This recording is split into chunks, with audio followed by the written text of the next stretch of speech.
안녕하세요, 한준희입니다. 오늘 제가 소개해드릴 책은 바로 한비자처럼 결단하라 입니다. 이 책이 저의 눈을 사로잡은 두 가지 키워드가 있는데요, 바로 한비자와 나보다 뛰어난 사람을 통치하는 법, 이 두 가지입니다. 즉, 이 책은 한비자를 통해 나보다 뛰어난 사람을 통치하는 법에 대해서 이야기하고 있는데요, 그럼 우선 한비자부터 알아볼까요? 한비자는 전국시대 인물로서 훗날 진시황제가 되는 진왕 영정이 그의 책을 읽어보고 이 사람과 논일 수만 있다면 죽어도 여한이 없겠구나 라고 말할 정도로 뛰어난 학식을 가진 학자였습니다.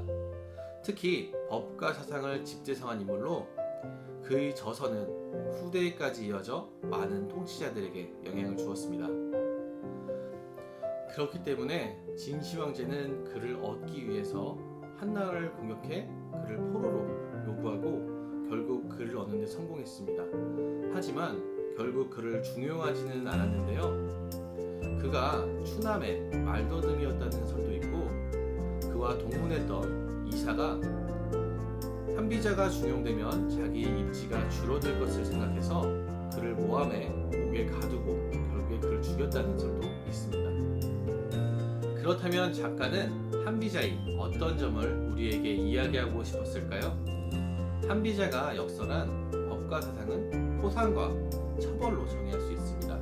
하지만 작가는 그것을 넘어서 군주로서의 몸과 마음가짐, 사람을 널리 등용하는 법, 인재를 적절하게 활용하는 법, 간신으로부터 몸을 보호하는 법 등 제왕학의 전반적인 것을 소개하고 있습니다.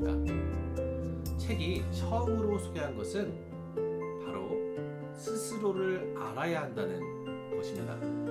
그러면서 소개한 문구가 바로 지혜가 눈과 같을까 두렵습니다. 지혜는 눈과 같아 능히 백보 밖을 볼 수 있지만 자신의 눈썹은 보지 못합니다. 즉, 사람이 세상 돌아가는 이치, 다른 사람의 장단점은 볼 수 있지만 자신이 처해진 상황과 자신의 장단점은 볼 수 없다는 말로써 자기 자신을 아는 것이 가장 중요한 것임을 첫머리에 둠으로써 독자들로 하여금 무엇보다 중요한 것임을 말하고 있습니다. 또한 작가는 책 전반적으로 사치와 교만에 대해서 지속적으로 경계하고 있습니다.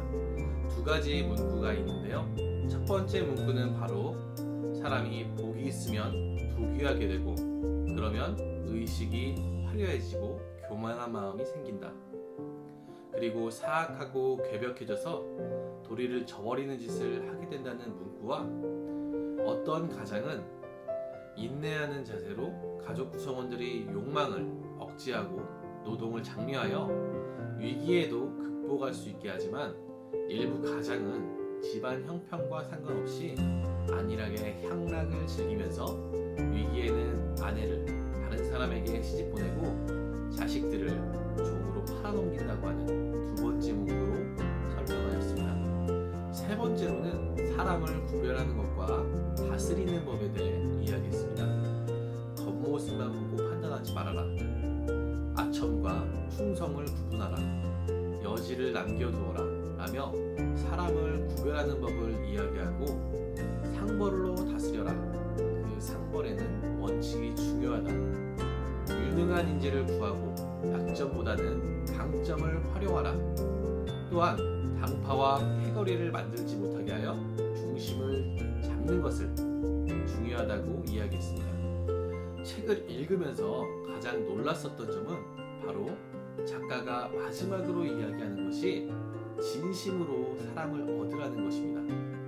책의 3분의 2까지 자신의 속내를 드러내지 않으면서 사람을 구하고 또 한 사람을 너무 총애하지 말고 서로 견지하게 만들 것을 이야기해놓고 마지막에 와서는 스스로 마음을 열게 하고 상대가 원하는 것을 알려고 노력을 하면서 솔직하게 그리고 진심으로 성의를 다해서 내 사람으로 만들 것을 권하고 있었습니다.